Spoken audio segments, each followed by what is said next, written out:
एवं सौदामिनी मैडम एवं आमर श्रद्धेय छात्र छात्री। तो आज गोटे छोट दिवस नुह, आज हूँ पवित्र जातीय शिशु कन्या दिवस।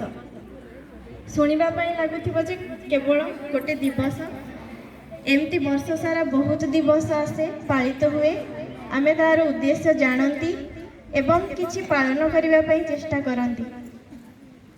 किंतु आज ये दिवस केवल जातीय शिशु कन्या दिवस नुह, आमर समग्र संसार प्रतीक। कहीं कन्याटीए ही आरंभ करे आमर सृष्टि, आमर संरचना।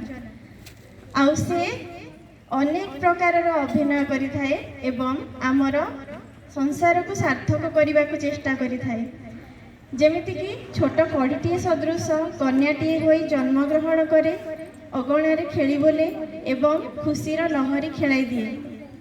सेमती भौणी है गृहर सौंदर्य वृद्धि करे एवं शेष गृहलक्ष्मी होई लक्ष्मीर प्रतीक साजे। तेणु कहिबार उद्देश्य होछि जे आम समाज रे सार भी कहि सारलेनी जे मुद्रार दुईटी पार्श्व भली नारी एवं पुरुष दुईटी अंश।